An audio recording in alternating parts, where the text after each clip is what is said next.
Olá, olá! Tudo bem? Eu sou a Fernanda Dias, a professora de atualidades de vocês. A gente já se conhece aí das aulas inaugurais, dos vídeos da plataforma também, né? Da apresentação.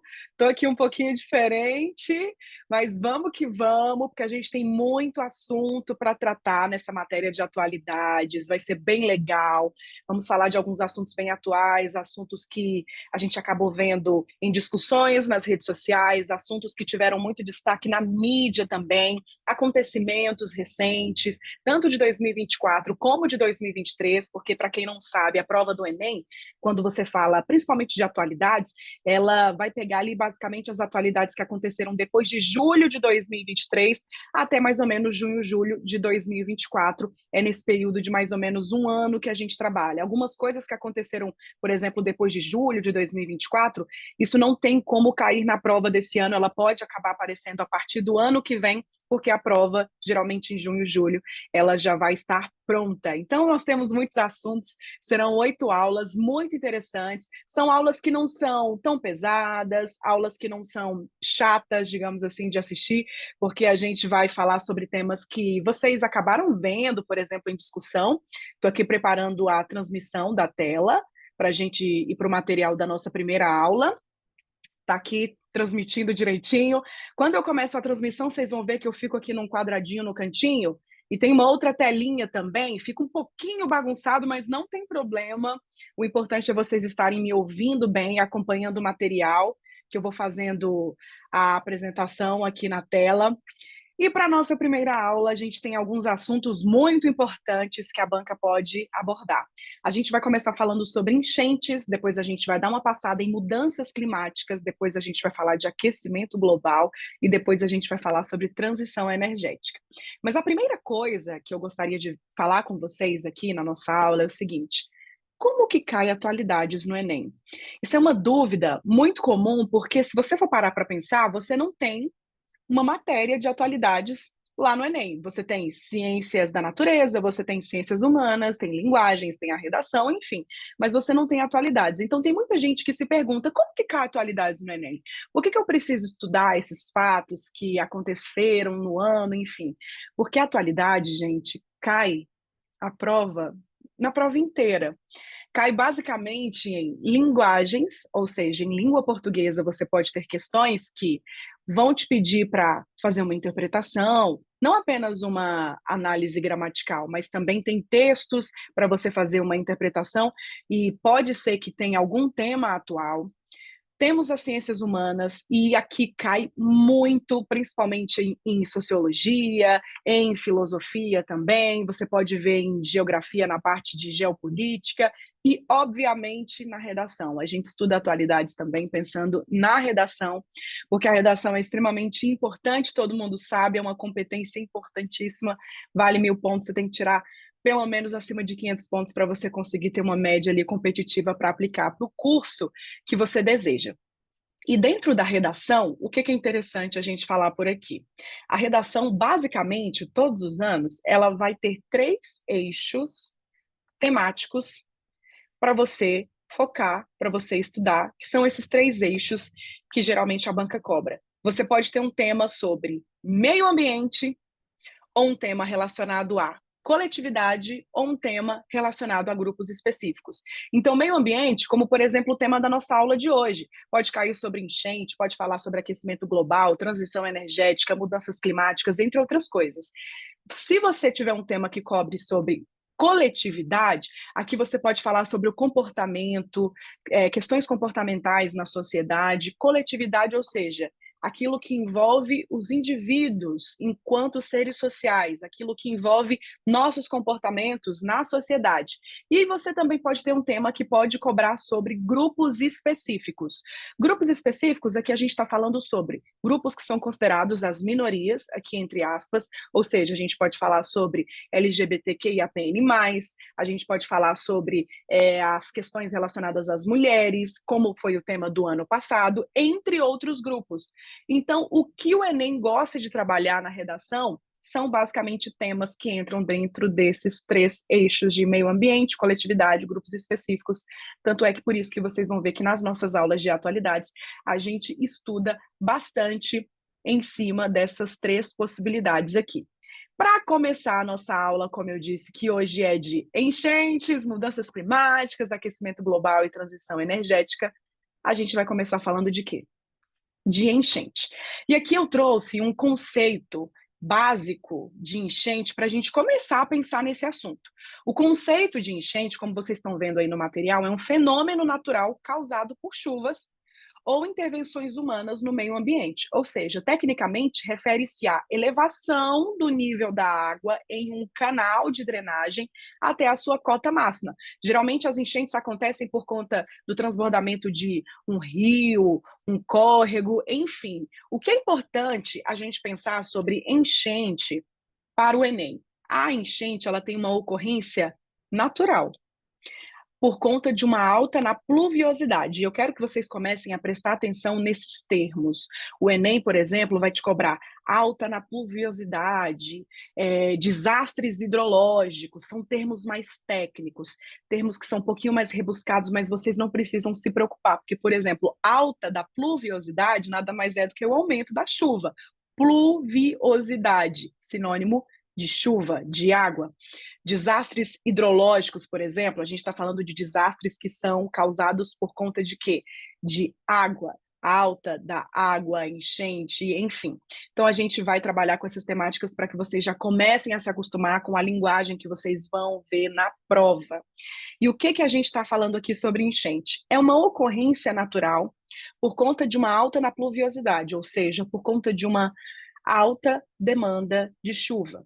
Mas o que a gente vai falar sobre enchente especificamente é que essa alta na pluviosidade é intensificada pela ação humana. É aqui que entra o nosso problema, porque aqui a gente começa a falar sobre as ações antrópicas, que a gente vai ver logo na frente, são as ações que o homem provoca na natureza. O Brasil bateu recorde de ocorrência de desastres hidrológicos em 2023, e isso pode aparecer na sua prova.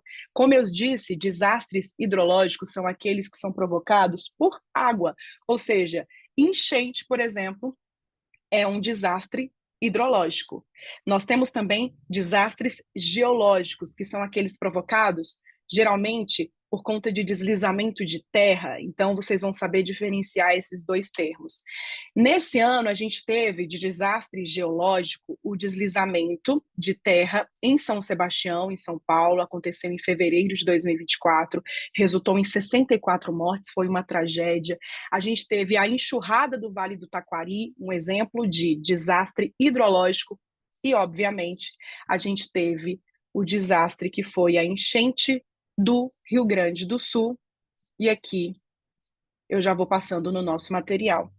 Para a gente fazer uma retrospectiva breve sobre o que aconteceu no Rio Grande do Sul, das 497 cidades gaúchas, 425 foram afetadas. Isso é o equivalente a 85,5% do total, de acordo com a Defesa Civil. Isso entre os meses de abril a maio desse ano. Eu atualizei esse material agora em outubro e ao menos 183 mortes, infelizmente, aconteceram nesse desastre da enchente do Rio Grande do Sul. A gente teve até um posicionamento da ONU sobre isso, né? O segundo secretário-geral da ONU, Antônio Guterres, ele falou sobre essa catástrofe, e aqui ele abriu aspas dizendo, né, que catástrofes como essa são um lembrete dos efeitos devastadores da crise climática na vida e no meio da subsistência. Então, eu coloquei isso porque esse tipo de posicionamento também pode aparecer na sua prova. Mas, basicamente, o que a gente precisa falar sobre a enchente que aconteceu no Rio Grande do Sul? Nós temos algumas questões que acabaram influenciando muito. Foi uma sucessão de eventos extremos que acabaram gerando essa alta na pluviosidade nessa região do sul, que acabou provocando o transbordamento do rio, principalmente o Guaíba, e nisso nós tivemos a enchente que afetou mais de 85% do estado do Rio Grande do Sul.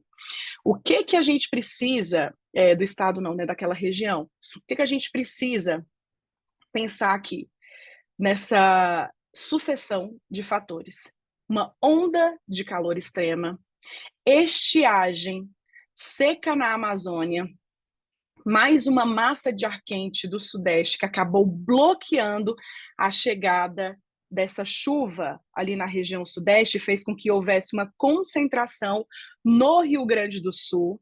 E aqui a gente tem essas causas também que eu listei para vocês no material, que foi a presença de uma forte corrente de vento na região, mais uma corrente de umidade que foi vinda da Amazônia, uma onda de calor na área central do país, aqui a gente está falando no Sudeste, a gente está falando também do Centro-Oeste, mas o El Ninho, que também impactou muito. E vocês já viram o El Ninho ser cobrado no Enem, quem acompanha as questões, quem acompanha a prova. Por que é importante a gente pensar sobre o El Ninho? Para você que fica na dúvida, nossa, mas o que é isso? Que fenômeno é esse, o El Ninho? Meu Deus, esse nome em espanhol, como assim, Fernanda? Como que eu posso definir isso, gente? O El Ninho, ele é o aquecimento anormal da superfície do Oceano Pacífico na linha do Equador. Esse fenômeno altera a distribuição de umidade e de calor no planeta, e principalmente na zona em que nós, o Brasil, está situado, ou seja, que é a zona tropical. Então a gente acaba sofrendo bastante com esse fenômeno do El Ninho. O El Ninho, ele se manifesta basicamente de duas formas. Em algumas regiões ele vai causar um déficit de chuva, ou seja, uma falta de chuva, uma estiagem muito grande, e em outras regiões ele vai causar um volume muito grande de chuva, ou seja, ele pode se manifestar dessas duas formas, e no caso do Rio de Janeiro, a influência do El Ninho foi provocando esse aumento muito grande desse volume de chuva. Quando a gente fala sobre esse desastre que aconteceu no Rio Grande do Sul, por exemplo, e a gente está falando sobre mortes das pessoas, sobre questões estruturais, quando a gente fala de um desastre hidrológico tão grande quanto esse do Rio Grande do Sul, é importante vocês pensarem numa série de consequências que um desastre como esse acaba causando. Além das mortes, além das questões estruturais, ou seja, da destruição que causa, você precisa pensar também nas consequências de saúde, porque aquela água toda da enchente é uma água que é poluída e ela pode transmitir doenças, como, por exemplo, leptospirose, a hepatite.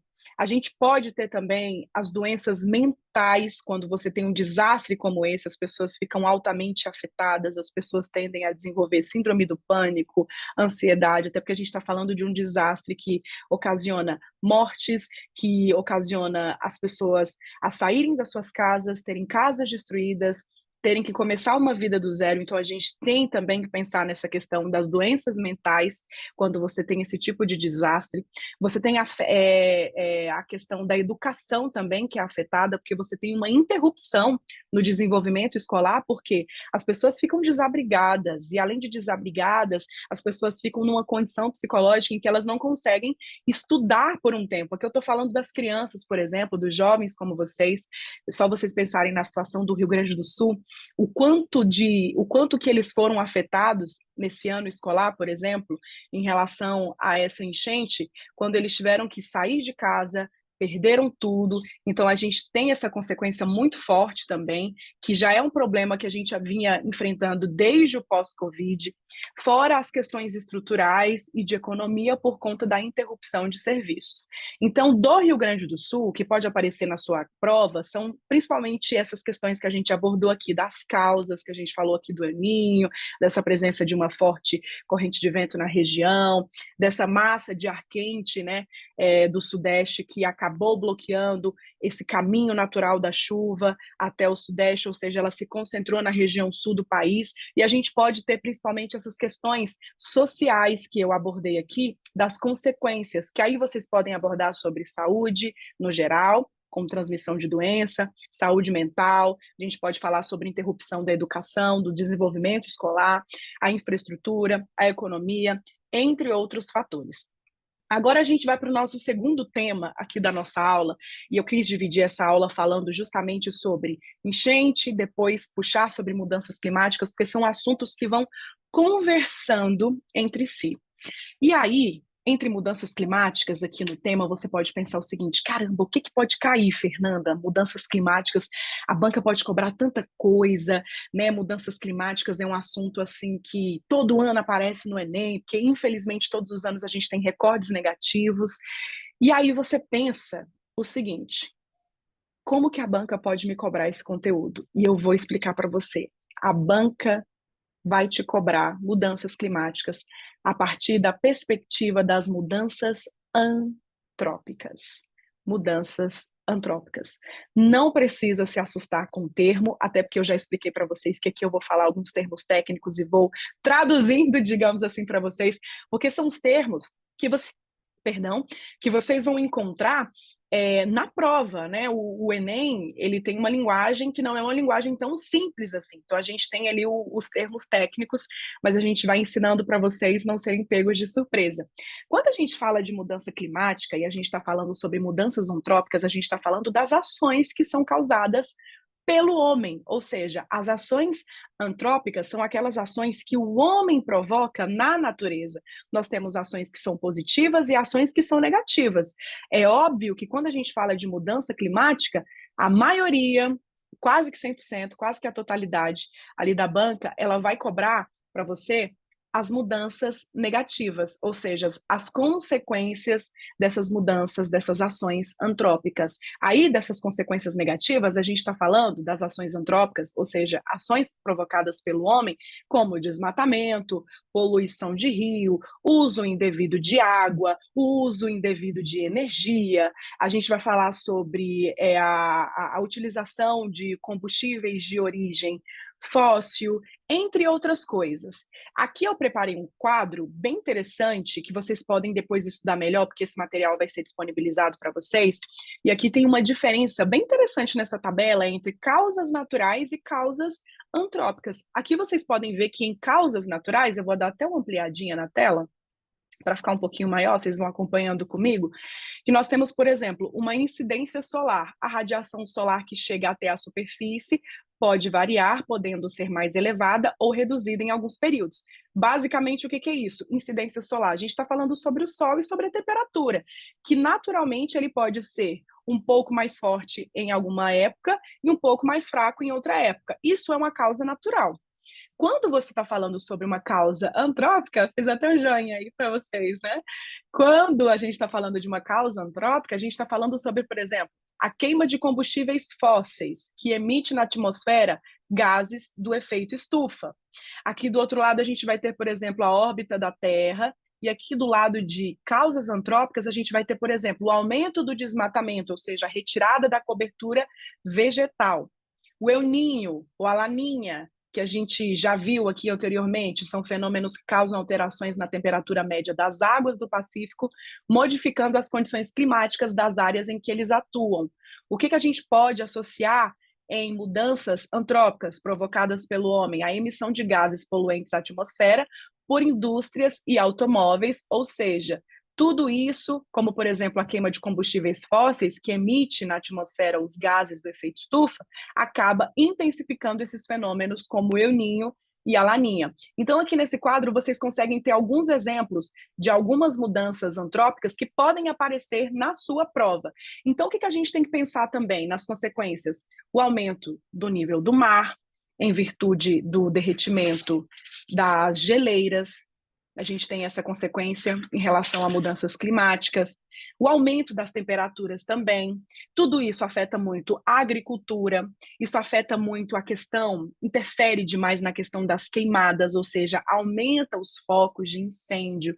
Isso provoca também a escassez de água. Então, a gente analisando esse quadro e analisando o tema de mudanças climáticas, conforme a banca vai pedir para vocês, a gente pensa sempre nessa perspectiva das ações antrópicas, ou seja, que são as ações que o homem provoca, ações que na maioria das vezes são ações negativas. Então a gente precisa pensar e focar nisso. E é interessante que vocês possam guardar esse tipo de conceito, esse tipo de tema, para que vocês possam usar, inclusive, esses conceitos e esses termos na redação, caso peça algum tema voltado para questões climáticas, vocês podem usar esses termos mudanças antrópicas, ações antrópicas, como a gente falou lá, desastres hidrológicos, desastres geológicos, por exemplo, são termos muito interessantes que acabam enriquecendo a sua redação.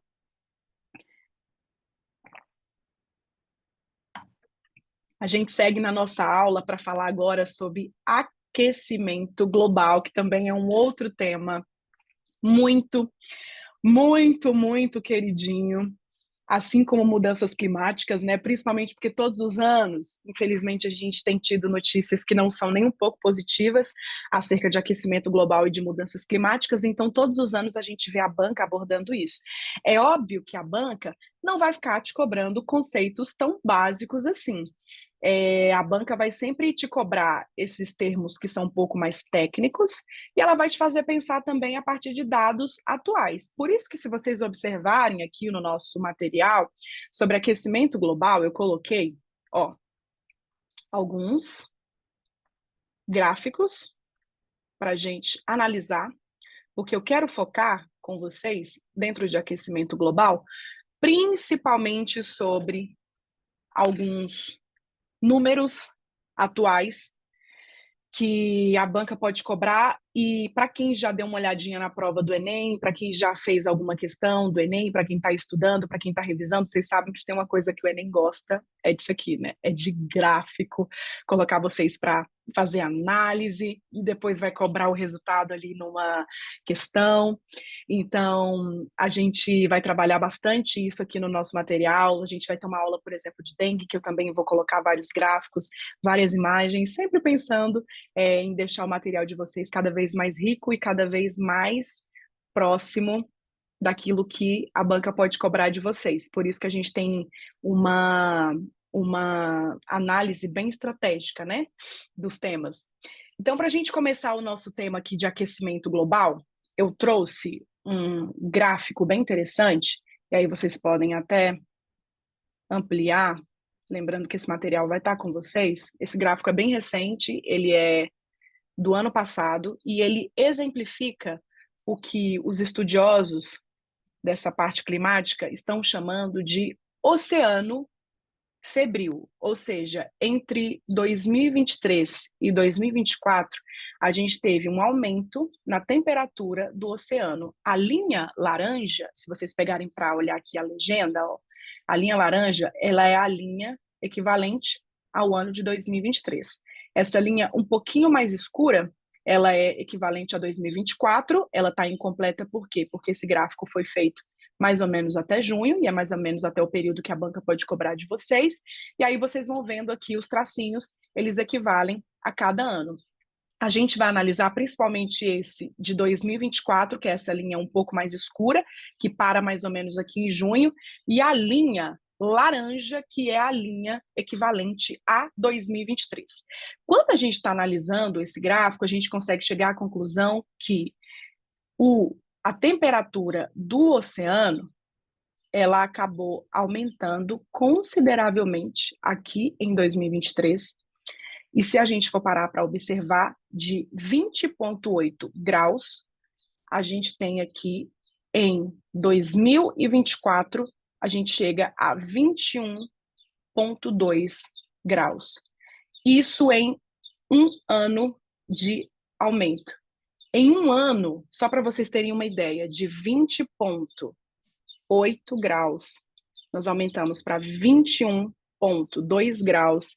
Isso significa um aumento em um ano da temperatura do oceano, que foi equivalente a um aumento superior, ou seja, maior que a soma do aumento dos últimos 10 anos. Então, é interessante que vocês saibam analisar esse tipo de gráfico, porque isso pode ser cobrado por vocês. Esse aumento da temperatura do oceano, ele é responsável por 40% do aumento do nível do mar, porque o mar, ele expande à medida que a água aquece. Então, quando a gente está falando de mudanças climáticas e aquecimento global, uma coisa vai puxando a outra. Aqui a gente está falando sobre esse fenômeno chamado de oceano febril, porque a temperatura a cada ano que passa, a temperatura do oceano aumenta. Quando aumenta a temperatura do oceano, o que que acontece?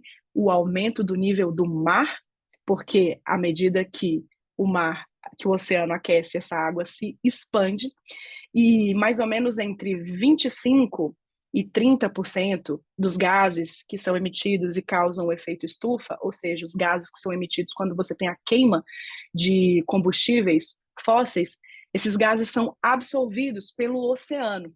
Então, a gente tem temas muito interligados que vocês podem ver dentro dessa temática de aquecimento global que a banca pode cobrar de vocês. Passando aqui para análise, depois do nosso gráfico sobre o oceano, a gente vai analisar agora a concentração mensal de gases do efeito estufa na atmosfera. Esse aqui é o gráfico 2. Ó.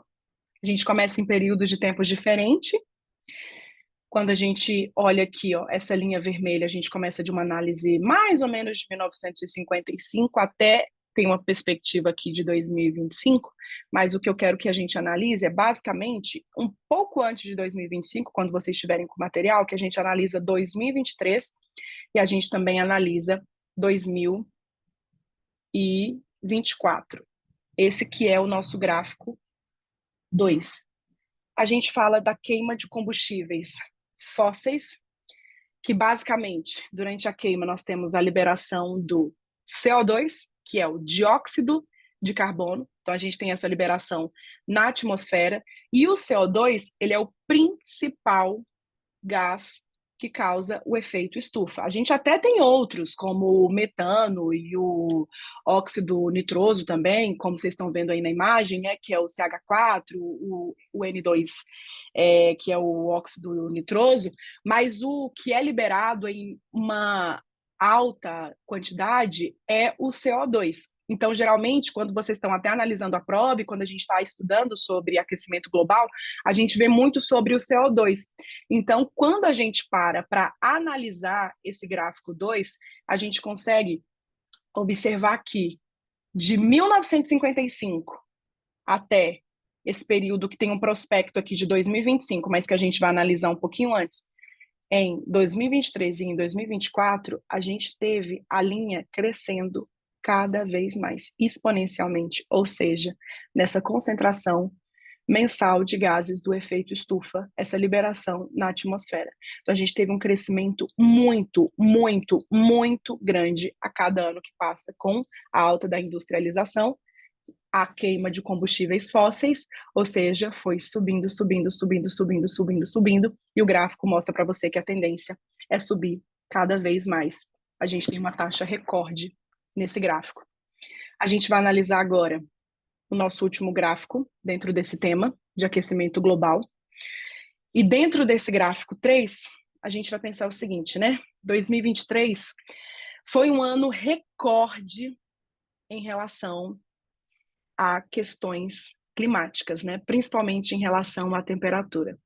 E aqui a gente consegue observar nesse gráfico, ó, quando você tem aqui essas linhas vermelhas, olhem sempre a legenda, tá? Para vocês conseguirem fazer uma boa interpretação dos gráficos, a gente vai olhando sempre a legenda. O que a gente tem aqui de barrinha vermelha, a gente tem do aumento da temperatura, e a gente consegue analisar que de 2014 até 2023, ou seja, na última década, nós tivemos os anos mais quentes do planeta. Esse gráfico aqui, ele é um gráfico de âmbito mundial, tá? Ele não é concentrado só no Brasil.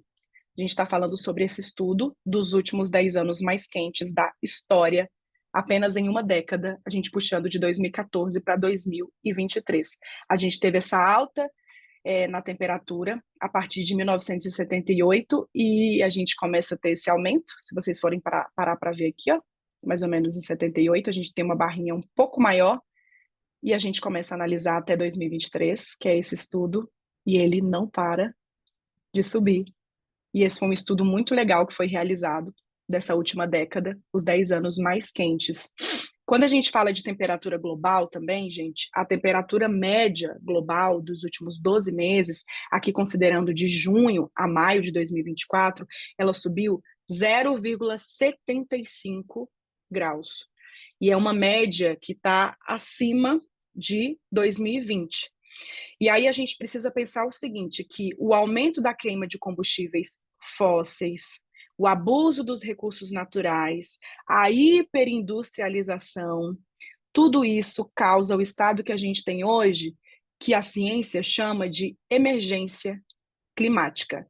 Ou seja, a banca do Enem vai te cobrar dentro de aquecimento global, esses dados atuais, principalmente, por isso que a gente analisou esses gráficos, por isso que a gente analisou essa questão do oceano febril, porque a temperatura do oceano ela tem aumentado, essa concentração dos gases do efeito estufa aumentando exponencialmente a cada ano, então a banca pode te cobrar isso, porque ela vai te cobrar dados atuais. E a gente estuda também, principalmente essa parte aqui dos 10 anos mais quentes da história, que você pode observar que desde nessa última década, basicamente ali desde 2013, 2014, a gente tem uma alta, né, uma crescente na temperatura do planeta. E aí vocês precisam pensar também nas causas de tudo isso, né? Nas consequências, na verdade, que tudo isso é considerado o estado que a gente vive hoje de emergência climática, e isso é causado pelo abuso de recursos naturais, como eu falei, essa hiperindustrialização, e por conta dessa hiperindustrialização, aqui a gente está falando de capitalismo, a gente fala dessa queima cada vez maior, né, dos combustíveis fósseis, e isso libera o CO2 na atmosfera. Então, a gente precisa pensar nessa temática a partir dessa perspectiva. Eu vou encerrar aqui a nossa transmissão, é, para a gente conseguir fechar a nossa primeira aula, mas a gente vai falar daqui a pouquinho sobre um tema muito importante, porque se a gente está falando de mudanças climáticas e aquecimento global, a gente precisa propor o quê? Uma solução. Então a gente volta para o segundo bloco para a gente falar sobre transição energética.